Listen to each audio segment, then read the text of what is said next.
오늘의 주요 뉴스입니다. 정부가 가습기 살균제와 폐암의 상관성을 처음으로 인정하고 피해자를 구제하기로 했습니다.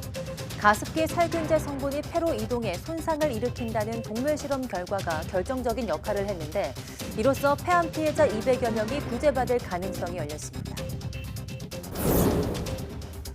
정부가 내년도 R&D 예산을 크게 줄인 데 대해 과학기술계가 한 목소리로 반대 입장을 표명하고 나섰습니다.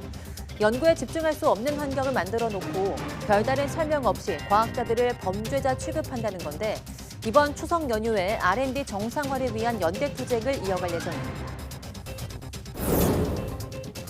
앞으로 모든 의료기관이 도수치료와 같이 건강보험이 적용되지 않는 비급여 진료 내역을 연 1회 또는 2회 당국에 보고해야 합니다. 그동안 병원마다 가격이 달라 의료비 부담 증가 요인으로 지적돼온 비급여 진료를 당국이 분석하고 공개해서 국민의 알 권리를 보장한다는 취지입니다.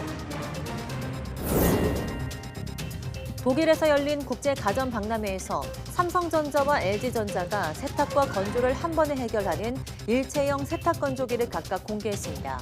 두 회사는 서로의 가전제품을 상호 연동할 수 있도록 하는 시스템을 올해 안에 내놓겠다고도 밝혔습니다.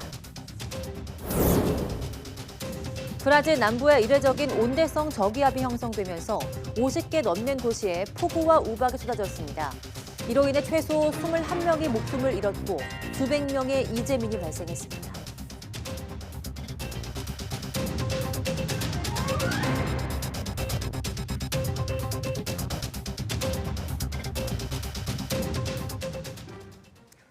여러분 안녕하십니까? 9월 6일 사이언스 투데이 시작합니다. 가습기 살균제가 폐암을 일으킬 수 있다는 과학적 근거가 확인되면서 폐암 사망자 1명이 정부로부터 피해를 인정받았습니다. 폐암에 걸린 가습기 살균제 피해자가 200명에 달하는 만큼 앞으로 구제받는 경우가 추가될 것으로 보입니다. 김평정 기자입니다. 이전에 가습기 살균제 피해자로 폐암 환자가 인정된 건 지난 2021년 딱 한 번 있었습니다. 이때는 흡연한 적 없는 20대의 젊은 나이에 폐암에 걸려 가습기 살균제 말고는 원인을 찾을 수 없다는 것이 근거로 작용했습니다. 그러나 이번에는 폐암 발병 원인을 가습기 살균제로만 국한할 수 없는 피해자도 구제 대상으로 인정됐습니다. 가습기 살균제가 폐암을 일으킬 수 있다는 과학적 근거 덕분이었습니다. 그동안 동물과 사람을 대상으로 한 실험에서 가습기 살균제와 폐암 사이에 연관성이 있다는 연구 결과가 잇따라 나왔기 때문입니다. 오랜 기간 동안 피해 인정을 기다려온 분들을 위해서는 폐암 피해 구제를 더 이상 늦출 수 없다는 판단에 많은 위원님들께서 동의하실 것으로 믿습니다. 가습기 살균제 피해 구제를 신청한 사람 가운데 폐암 판정을 받은 경우는 206명에 달합니다. 앞으로 이들도 의학적 검토를 거쳐 피해를 인정받을 길이 열리게 됐습니다. 폐암 피해를 인정받게 되면 생존자는 치료비와 요양비를 받을 수 있고 사망자는 유족 위로금과 장의비 등을 지원받을 수 있습니다. 이때 피해자마다 개별적으로 심사를 받게 되는데 정부는 환경 유전적 요인과 가습기 살균제 가운데 폐암의 원인을 구별할 필요가 있어서라고 설명했습니다. 이에 대해 피해자와 시민단체들은 이미 늦어진 피해 구제가 개별 심사 때문에 다시 수년간 늦춰지게 된다며 간단한 자료 제출로 가능한 신속 심사를 적용해달라고 촉구했습니다. 이번 위원회 회의에서는 폐암 사망자 1명을 포함해 136명의 피해가 인정됐습니다. 이 결정으로 가습기 살균제 구제급여 지급 대상자는 5,176명으로 늘었습니다. YTN 김평정입니다. 지구촌 곳곳에서는 지구온난화로 폭우와 우박이 쏟아지는 등 피해가 속출했습니다. 브라질 남부에 드물게 온대성 저기압이 형성되면서 폭우로 최소 21명이 사망했고 불가리아와 그리스에서도 홍수가 발생했습니다. 김선희 기자입니다. 엄청난 폭우에 거리가 온통 물바다가 됐습니다. 건물도 반쯤 잠기고 자동차도 거의 지붕만 보인 채 둥둥 떠 있습니다. 사람들은 보트를 타고 대피합니다. 브라질 남부에 이례적으로 온대성 저기압이 형성되며 폭우가 내려 피해가 속출했습니다. 50개 이상 도시에 폭우와 우박이 쏟아지고 수백 명의 이재민도 발생했습니다. Eu me sinto arrasada, gente. Eu perdi tudo. Tem muita gente que perdeu mais, mas olha aqui em casa não tenho mais nada. 차에 타고 있던 주민 3명이 사망했고 불어난 집 안에서 감전돼 1명이 숨지는 등 인명피해도 이어지고 있습니다. 그동안 온대성 저기압은 보통 남극 근처에서 발생해 브라질에 영향을 주는 일은 거의 없었습니다. 하지만 지구온난화로 온대성 저기압이 비정상적으로 더 빠르게 형성되며 영향력이 더 강해지고 있습니다. Aonde tiver problema, o governo federal estará para ajudar as pessoas a se salvar desses problemas. Portanto, nossa solidariedade ao povo gaúcho. 그리스와 불가리아에서도 홍수 피해가 잇따랐습니다.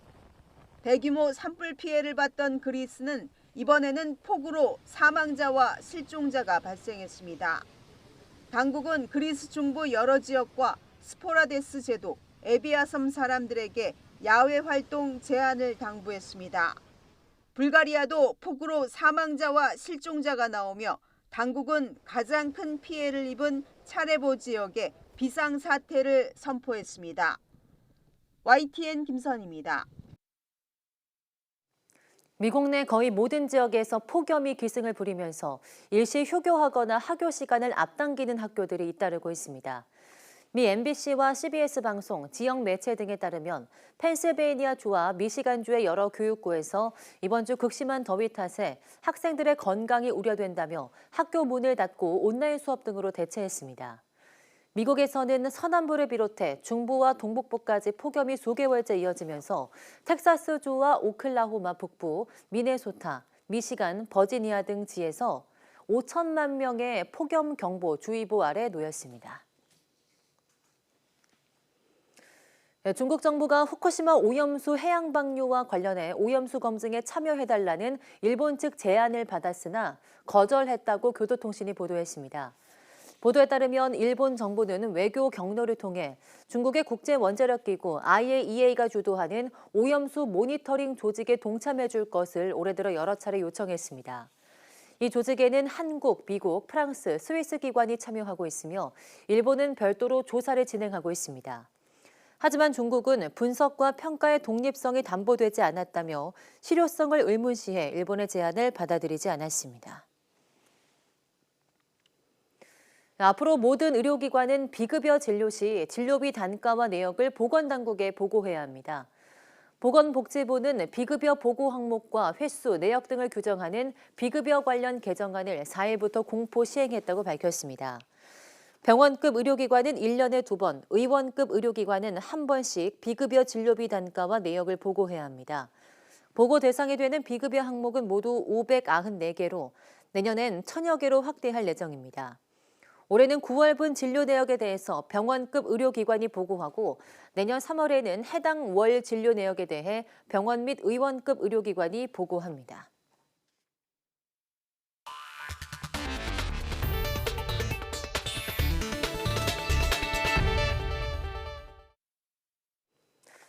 정부가 비효율과 나눠주기식 사업을 없애겠다며 내년도 연구개발 R&D 예산을 크게 줄인 데 대해 과학계가 본격적인 저항의 목소리를 내기 시작했습니다. 길게는 수십 년 걸리는 연구 생리를 인정하지 않고 예산 삭감에 대한 정당한 기준도 없이 과학자들을 범죄자 취급한다는 겁니다. 양혜영 기자입니다. 코로나19 이후 미래 감염병 대응 관련 R&D 사업들의 내년 예산이 줄줄이 삭감됐습니다. 이미 2년 동안 수백억 원이 들어간 연구들이 제대로 마무리되지 못한 채 중단되거나 폐지될 위기에 처했습니다. 내년도 국가 R&D 예산이 16.6%나 삭감 책정됐기 때문입니다. 과학기술정보통신부는 원래 예산 증액을 계획하고 있었지만 윤석열 대통령의 과학기술계 이권 카르텔 언급 이후 갑자기 예산이 대폭 삭감된 겁니다. 이에 과학기술계가 사상 처음으로 성향과 관계없이 모여 반대의 목소리를 높였습니다. 22개 출연 연구기관의 9개 과학기술노조와 과기정통부 공무원 노조, 이공계 학생을 포함한 대학 관계자까지 대략 2만 명 정도입니다. 현 정부는 국가과학기술 발전에 묵묵히 이바지해온 연구 현장을 비도덕적 카르텔로 매도하며 예산 삭감을 강행하고 있습니다.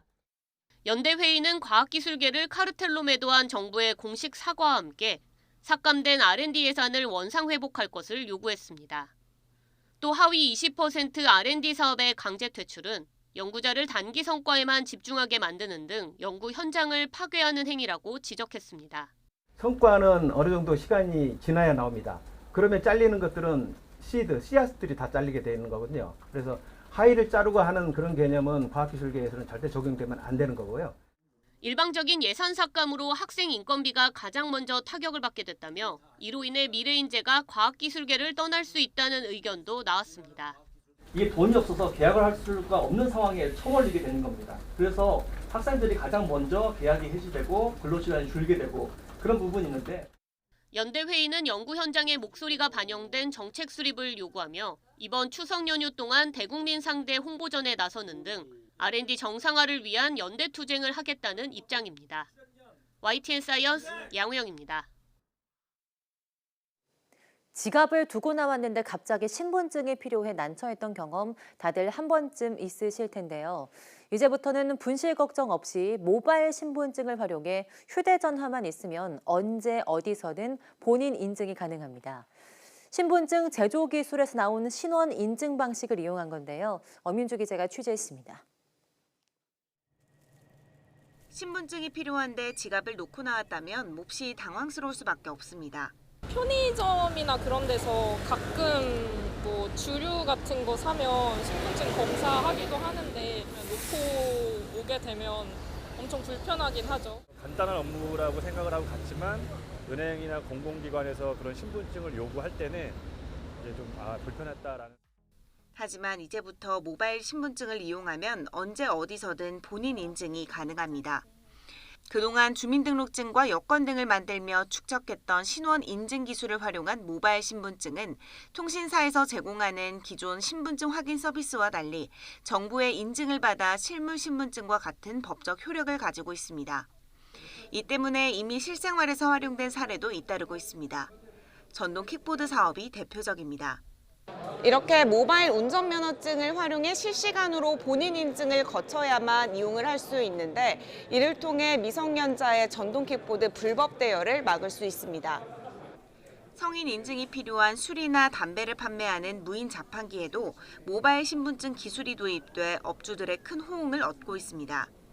24시간 그리고 밤에도 이용할 수 있게 되기 때문에 기존에 이제 매출에서 이제 포기했던 부분들을 매출을 끌어올릴 수 있는 그런 장점을 가지고 있어서 점주분께서는 굉장히 만족하고 있고 이외에도 사용자의 지문 정보를 연동시킨 최신 생체 인증 아이디 카드 기술부터 디지털 위임장 서비스 등 새로운 보안 기술은 꾸준히 개발되고 있습니다. 끊임없는 기술 개발로 온 오프라인 세상에서 화폐, 신분증 등 보안 제품이 안전하고 편리하게 이용될 수 있도록 할 것입니다. 중소기업들이 활용하여 함께 성장할 수 있도록 정보통신기술의 발달로 이른바 현금 없는 사회를 앞둔 가운데 화폐나 신분증 제조에 활용됐던 위변조 방지 보안 기술이 새로운 디지털 사회를 열고 있습니다. YTN 엄민주입니다. 삼성전자와 LG전자가 독일에서 열린 국제 가전 박람회 이파에서 일체형 세탁 건조기를 동시에 공개하며 맞붙었습니다. 경쟁과 별개로 두 회사는 서로 만든 가전제품을 연동할 수 있는 시스템을 구축해 협력하는 방안도 제시했습니다. 최기성 기자입니다. 독일 베를린 국제가전 박람회 전시장입니다. 삼성전자와 LG전자는 세탁과 건조를 제품 하나로 해결할 수 있는 일체형 세탁 건조기를 선보였습니다. 일체형 제품은 기존에도 있었지만 열 건조 방식이라 옷감 손상이 심하거나 시간이 오래 걸렸습니다. 이번 제품은 두 회사 모두 제습 방식 건조 기능을 적용해 옷감 손상이 덜하고 건조 시간이 줄었습니다. 주거 쪽으로도 경쟁 분야가 넓어졌습니다. LG전자는 태양광 패널 지붕과 에너지 저장 장치를 결합한 주택을 공개했고 삼성전자는 가정용 배터리로 집에서 직접 에너지를 만드는 기술을 내놨습니다. 한국가전 생태계 활성화를 위해 두 회사가 협력하는 방안도 발표했습니다. 삼성전자와 LG전자는 두 회사 가전제품을 연동하는 플랫폼을 개발해 올해 안에 쓸 수 있도록 준비하고 있습니다. 삼성전자 앱으로 LG전자 가전을 작동하거나 LG전자 앱으로 삼성전자 가전을 설정하는 일이 가능해지는 겁니다. 지난 1일부터 닷새 동안 열린 박람회에는 세계 50여 개 나라 2천여 개 기업이 참가했고 18만 명 이상이 방문했습니다. YTN 최기성입니다.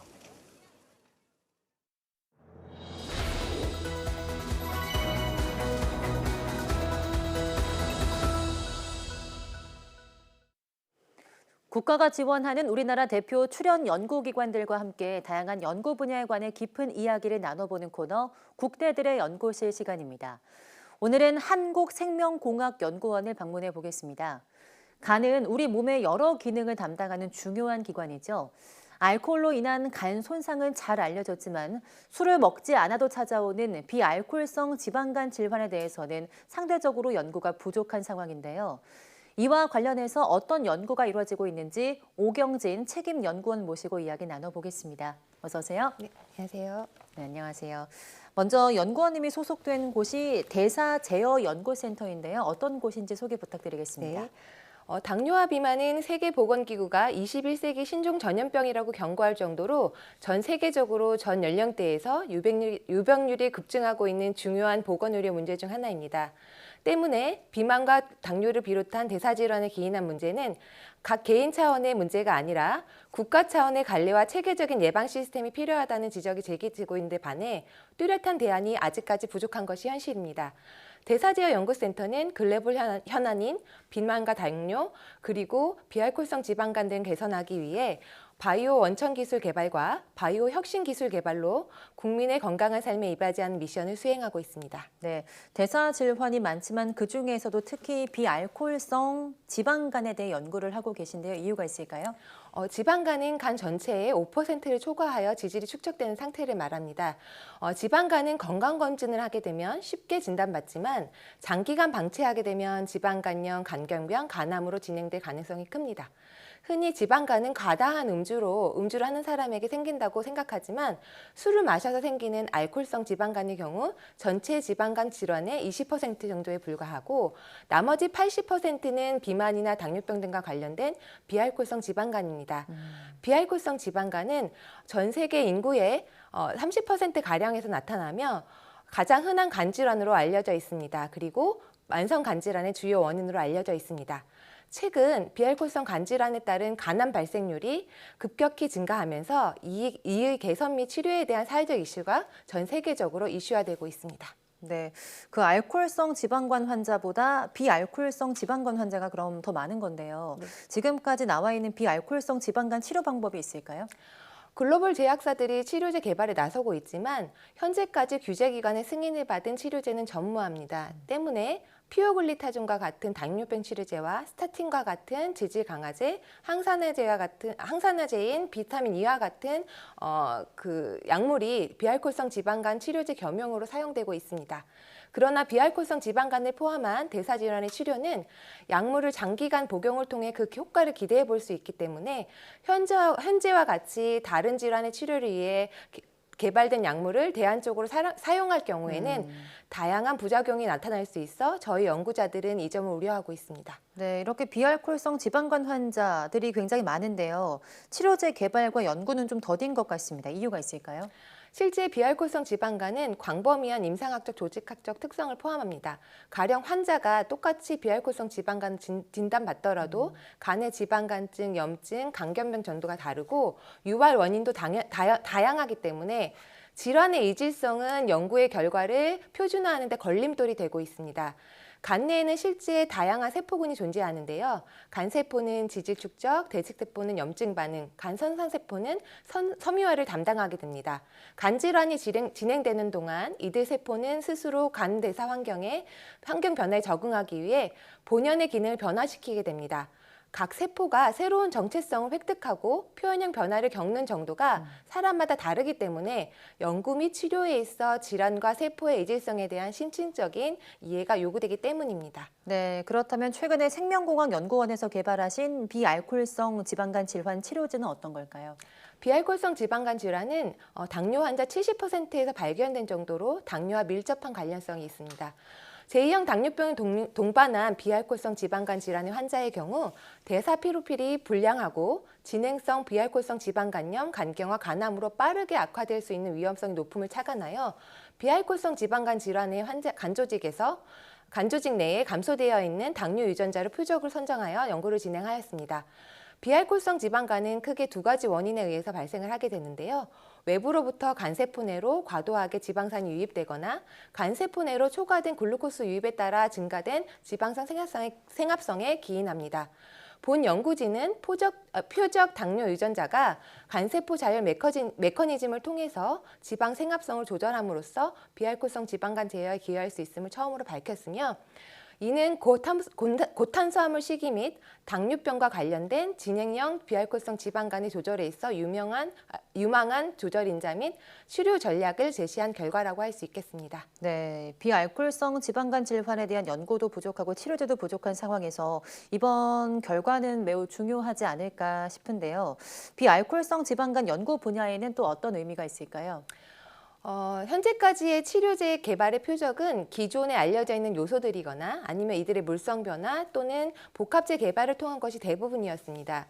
때문에 오리지널 치료제를 가진 제약사들에게는 지식재산권 및 특허 보유가 시장 독점권을 유지하는 방패 역할을 해왔고요. 반면에 후속 신약 개발자에게는 높은 장벽이 되어 왔습니다. 그래서 저 연구팀은 국내 고유의 신규 표적을 선정하는 것을 목표로 연구를 진행하였습니다. 비알코올성 지방간 질환 치료제로 상용화까지는 좀 더 많은 시간과 노력이 필요하겠지만 본 표적은 국내에서 최초로 개발이 시작되어 원천 특허 및 지식재산권을 보유하고 있는 상태입니다. 또한 비알코올성 지방간 유발의 주요 원인을 제어하는 기전이 명확하고 효과가 강력한 치료의 표적을 제시함으로써 비알코올성 지방간 개선에 크게 기여하리라 예상하고 있습니다. 또한 제2형 당뇨병과 비알코올성 지방간의 연관성을 설명할 수 있는 중요한 요소로서 기대됩니다. 네, 연구원님께서는 현재 비알코올성 지방간 질환을 연구하고 계시지만 그래도 앞으로 연구가 더 필요하다, 연구를 하시는 이유라든지 있을까요? 비알코올성 지방간 질환은 임상학적, 조직학적으로 표현형이 다양성과 이질성을 갖기 때문에 치료 개발에 난항을 겪고 있으며 첫째, 질환의 발병 기전의 불명확성, 두 번째, 효과의 부족, 세 번째, 효과가 있음에도 불구하고 안전성의 문제가 치료제 개발의 주요 실패 원인으로 자리 잡고 있습니다. 비알코올성 지방간 질환은 전 세계적으로 유병 연령대가 낮아지는 추세에 있으며 전 연령대의 유병률 증가도 유병률 증가와 더불어 다양한 합병증이 우려가 됨에도 불구하고 치료제가 현재까지 없는 완벽한 블루오션 시장입니다. 치료제의 부재 속에 치료제 시장 규모는 2016년부터 매년 45%씩 성장하여 2030년 추정 30조 원 규모를 예상하고 있습니다. 글로벌 제약사들의 치료제 신약 개발에 대한 선정 경쟁이 가속화됨에도 불구하고 신약 개발의 가시권까지는 다소 시간이 필요하다고 보고 있습니다. 치료제 개발의 실패를 거듭하고 있는 비알코올성 지방간 치료제의 시장에 있어서 안정성과 효능성을 갖춘 신규 개념의 표적이 필요하다고 본 연구진은 판단하고 있으며 성과를 도출할 시에는 세계 경쟁력 선정과 국가 경쟁력이 높을 수 있는 계기가 될 수 있을 것이라고 기대하고 있습니다. 네, 그렇다면 지금까지 연구 내용의 또 활용 방법과 계획과 앞으로 전망은 어떻게 보십니까? 저희 연구진의 연구는 인체 내로 다양한 형태와 방법에 의해서 유전자를 전달하여 질환의 치료 및 예방을 유도하는 치료 방법인 유전자 치료제로의 적용이 가능하리라고 예상됩니다. 원천 기술력이 유전자 치료제로의 상용화까지는 그 인체 내 수송으로 시작해서 효능 및 안전성 검증까지 짧지 않은 시간과 노력이 필요하겠지만 표적 당뇨 유전자가 간, 지방 조직, 그다음 췌장과 같은 인슐린 민감성 장기에서 공통적으로 포도당 대사 및 지질 대사 그리고 인슐린 저항성을 조절하는 것으로 보고된 바가 있어서 저희 연구 결과물이 다양한 질환에 적용이 가능한 경제성과 혁신성을 가진 유전자 치료의 타깃이 될 수 있으리라고 기대하고 있습니다. 또한 대사질환 분야의 신약 개발의 가장 큰 장벽이었던 신규 표적의 지식재산권 및 특허 보유로 국내 오리지널리티를 갖는 표적 및 물질 제시로 바이오 강국으로서의 국가 경쟁력 제고 및 글로벌 시장 선점에 박차를 가할 수 있으리라 기대하고 있습니다. 네, 앞으로도 이제 비알코올성 지방간 치료제에 대해서 계속해서 좋은 연구 부탁드리겠습니다. 생명공학연구원 오경진 책임연구원과 함께했습니다. 고맙습니다. 감사합니다.